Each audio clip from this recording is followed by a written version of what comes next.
Tuesday, June 11th. Today's a shot day. I put it off by 2 days. I'm at my 7-day mark instead of the 5-day mark. I had just been dealing with a ton of heart palpitations, and I'm kind of trying to troubleshoot to see if it's the shot that is causing it or if I was maybe lacking. I've been taking like a bunch of magnesium and some other types of supplements. I really haven't had one small one yesterday. Didn't have any the day before.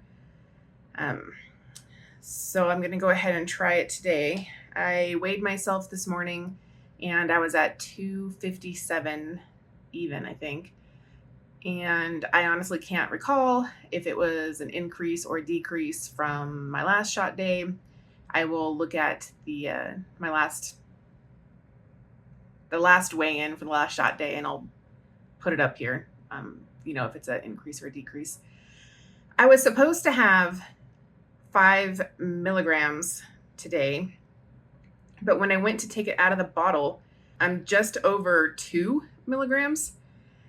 So I don't know if I am drawing just a scotch extra on my other shots, and that's why my end of the vial shots are not coming out to be what they should. The only other thing I can think of is that it is evaporating, which would mean that there is some kind of like a hole or something within the top plastic, the rubber gasket part. If that's the case, then the liquid itself could be getting contaminated. So, I'm still going to use it, but that's the only other thing I can think of. I don't think it can evaporate by itself within the bottle without there being some place for it to evaporate to. Otherwise, it would just turn into condensation, I think, right? So yeah, I'm not sure which it is. If it's my fault or for taking too much, I don't know. My next vial I will be putting into that insulin pen that I have, and I should be able to dose much more accurately with regard to like how many units am I doing, because it's mechanical at that point. I just tell it like how many units by twisting that knob. So hopefully I won't have this problem in the future. Maybe I still will. Who knows? I still do have the lessened appetite.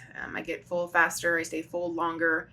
So even though I've gone 7 days, and I'm going to be taking a smaller one, it's just kind of a test right now, just to see if my heart palpitations come back. While heart palpitations, at least as I've been told in the past, my style shouldn't affect my heart. It shouldn't damage like the walls or the ventricles or, chambers or whatever. After a certain point, it can damage it, but that's like if you're getting, I think I just read it was like, if you have like 25% burden, meaning it's happening 25% of your heartbeats or more throughout the day for like an extended period of time, I think that's maybe when it can start to damage the walls and the chambers of your heart. Mine, when they happen, it sucks and it feels like it's very frequent, but I don't think it's 25% of my heartbeats per day, so I'm not super worried about it. That being said, if I do determine that it is the tirzepatide that is causing these abnormalities in my heartbeats, I probably will stop, just because even if it's not damaging my heart, it still feels horrible. Like I'll just be sitting there and it'll happen and I'll just kind of, because it's almost like an electrical impulse. Like it just makes me jerk and it feels bad. I don't like it. Anyway, so I'm going to go ahead and take my shot. Again, it looks like it's just over, it's not 2.5 milligrams. These vials are overdosed, so who knows how much it actually is, right? Nobody knows. I might in the future try to take into consideration, because all these group buys that I do, they get tested, and then there's like an average. They'd send in like 5 vials from different people who is a part of the group buy, and usually they come up with some kind of an average of how many milligrams is in it or whatever. I might take that into more consideration for the next group buy that I'm in while I'm labeling my vials. So instead of putting 15 milligrams. Maybe I'll put 17.2. And even that's not going to be super accurate because it's an average, right? So each vial could be slightly different. But I might take that into consideration when the next order comes through. All right, let's do this. All right, I'm going to do it in this part of my thigh today, or my hip area. It's just kind of fatty, so it'll work fine. And I used that. I can show you what the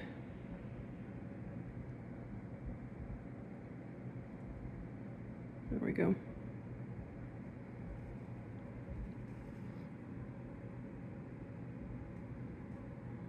Whew, that stung.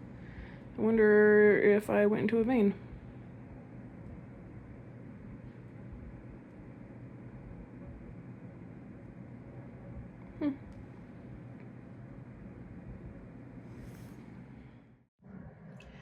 That kind of stung going in. The minute I punctured that hip area, wha-ha.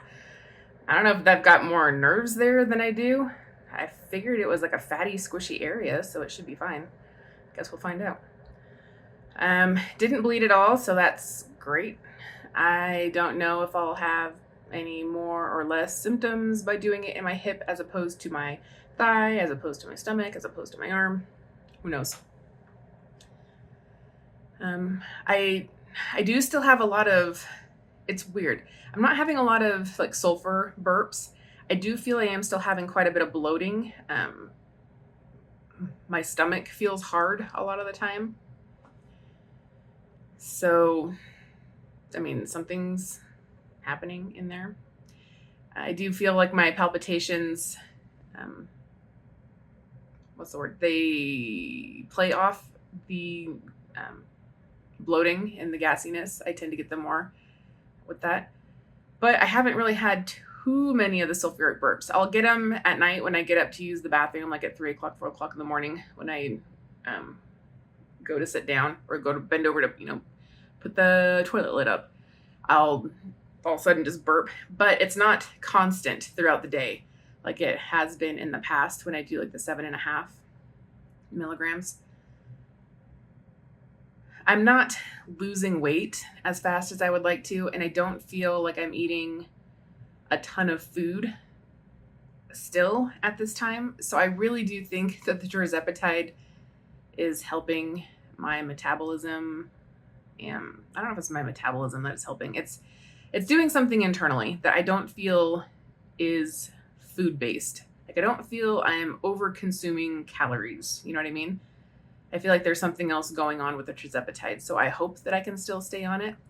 That being said, there's a couple other things out there at this point. I could try the semaglutide again, the Ozempic style stuff. I didn't like it when I started out on it because I was queasy quite a bit, like low-grade nauseous all the time, and my anxiety just ramped up like crazy because I'm on bupropion, which is the generic for Wellbutrin. And it felt like it just knocked that out. Like it just stopped working when I was on the semaglutide before. So I don't really want to go back, but maybe that was a fluke. I don't know.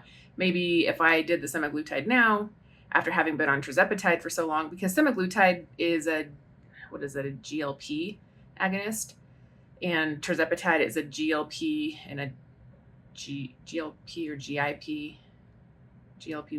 I don't know. It's like a dual agonist. So it still has some of the stuff, the properties, if you will, that semaglutide has in it, but it doesn't trigger my anxiety. So maybe having been on the Tirzepatide all this time, maybe if I went on semaglutide, I wouldn't have those problems anymore. Who's to say? There's also one called Retatrutide, and there's a Mazdutide, Mazdutide.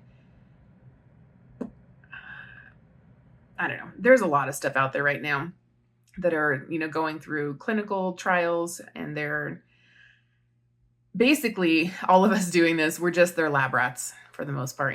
We hear about something that has had potential to work, and then suddenly people just go crazy for it and they want to try it. All that to say is this is a like golden age of peptide experimentation, and at some point there's bound to be something that will work for me, hopefully. So many people say, oh, it's just diet and exercise, it's just diet and exercise.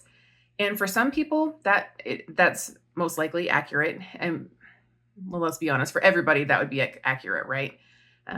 If you exercise 6 hours a day, you're probably going to lose weight, you're probably going to gain muscle mass, but that's not sustainable. Most people can't exercise for 6 hours a day or 4 hours a day. Some people have super busy lives and can't even do 2 hours a day. The reason why I also think it's not just diet and exercise is because I personally know people who have not changed any of that, and they are losing weight. So I do feel it's a metabolic, if it's insulin resistance, whatever, there's something else going on, that it's not just, oh, you're eating too much, you know. And again, for some folks it is, for some folks, like I watched that, my 600 pound life, I think it's what it's called. Some people are eating, 10,000 calories a day, and that's going to cause you to gain weight. But not all of us do that, and we still gain weight. And it's super frustrating for people to say, oh, you have no willpower. Oh, if you just ate less, if you just did this, if you just did that. And these type of peptides, I think, are the key for a lot of us. I don't think I've really watched too many movies lately. I'm sure I've watched some and I just can't recall what they are at this moment. Kind of thinking about trying a Python coding class at some point. I do need to get back into the workforce, and I have a journalism degree, which I did nothing with. When I was in college, because that's like all that was pushed on us, me and my siblings back in the day, was you guys are going to go to college. I didn't know what I wanted to do or what I wanted to be. I had a knack for writing, so I'm like, all right, journalism. Never even thought that I would go into journalism. I would do it completely different if I had the chance to go back. I probably would not have gone to a 4-year college. I probably would have gone to like a community college and gotten into nursing, because there's a huge call for nursing. And I think it's a valuable skill to have, and you can go basically anywhere with it, at least in the United States. I assume if I went to a different country, I'd have to maybe take some tests or something, get certified there. But journalism, I'm not doing anything with my journalism degree. So having another skill like coding, probably pretty beneficial. My son's getting pretty good at Python, and he wants to take this coding. It's like some kind of a developer coding class for Python. So maybe I'll look into that too. Who knows? That is all I can think of. I will let you guys know about the heart palpitations if they come back. I would think if I continue to supplement the way that I've been supplementing with these, the hawthorn berries, the magnesium, vitamin D, the vitamin E, olive leaf, on occasion a potassium, and the L-carnitine. If I continue to take that and I don't have the palpitations, then I will probably take another shot, because this was a lower dose shot. I'll probably take another shot in the next 3 to 4 days, and then maybe just kind of go from there. If I do decide to go that route, I was telling you guys last time about the half-life plotter for peptides. I might end up going like, was it 3 milligrams every 4 days, in order to kind of keep it more static instead of having such drastic hills and valleys between shot days. It's 3 or 3.3, something like that. But I don't know. We're just going to kind of play this by ear and see how it goes. Fingers crossed, no palpitations, because they literally just make me want to go to my bedroom and curl up in a darkened room, and then I focus on it, right? Like I shouldn't, and anxiety makes it's like that's a trigger for a lot of people too. But let's just hope I don't have to deal with that at all. And we'll call it good, right? All right, guys, I'll see you later.